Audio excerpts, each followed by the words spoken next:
Unwiring your mind is so important at night. It's beneficial to work on a watercolor, and I make the paper really wet, so I've sprayed it ahead of time. And then I'm just coming along with some color and just dropping it in and watching it spread out on the paper. Now, I have a few colors that are my favorites, and you'll see that in a minute.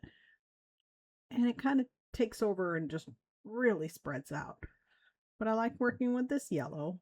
And then when I come in with the orange, it just boom explodes.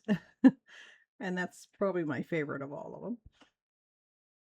And you'll see, it's so relaxing to just watch it spread out within the paint and mix and merge. And it kind of reminds me a little bit of what alcohol ink does, and when you add the alcohol and how it kind of just spreads out. So it's very fun and kind of addicting as you're going along and mixing all your colors.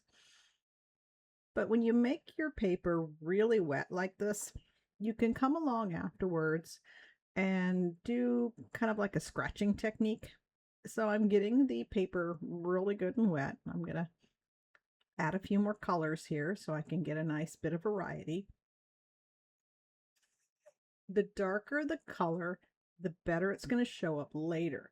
So even though some of these, muted colors are so pretty, you won't see them as much when you come in and do the scratching with the stylus, because the pigment needs to kind of fall into those scratches.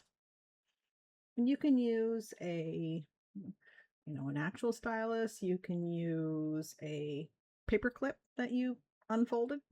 There's all different things. You can see it down there on the right. It's actually a glass one. It's meant for like pen and ink. And I use it a lot for the scratching techniques when I do some of my flowers and trees and things like that into the watercolor.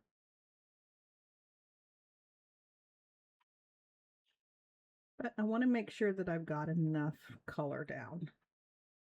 And it doesn't matter the color really, just try to keep to some darks. But here I'm going to go ahead and use my stylus.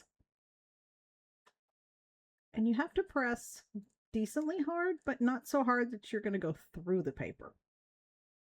And I find that it works better when it's on 100% cotton paper and when it's on a more of a glued pad and not an individual sheet. An individual sheet's not going to quite have that squishy give that you need when you're doing the scratching. So when you get down to the end of the pad, of course, it's not going to work as good as more on the beginning of it. And I'm just doing really simple flowers. I'm doing more childish versions of ones because I just want to, not think about it. This is all just more to reset your mind. It's not here for you to do a perfect picture or a perfect image. It's strictly a sketchy type of image works best. You can make your, flowers more with petals. You can do them with little scribbles.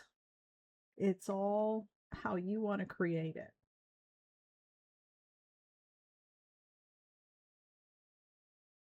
Makeup somewhere, there wasn't any little splatters, but sometimes it's nice to do a lot of little dots with your color all over, because then that's where you can easily pick up a stem and create a flower from there.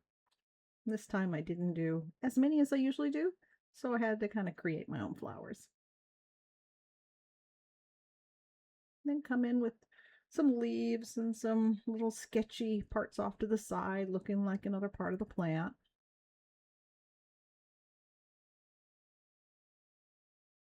And a little bit I'll come in with some grass. But again, we are not worrying at all about what this looks like. Oh, and here's my birds. Gotta have my birds. It's usually 3 or 5 of them, but it's always an odd number.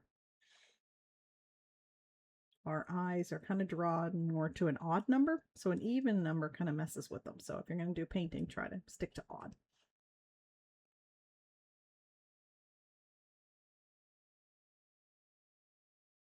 And again, just kind of sketchy. When it's really wet like this and it's super soft, it's very easy to do this kind of a sketchy looking trunks and twigs. It sticks really well into the paper, so it kind of comes up with an interesting looking plant. And it's very fun. I do quite a bit of these and enjoy every one of them. And doing things like this before bed, not like right before it, but at least maybe half an hour before bed, it's going to really clear your mind and give you a chance to just unwire and not think about too much stuff. And it's so important in order to be able to sleep well.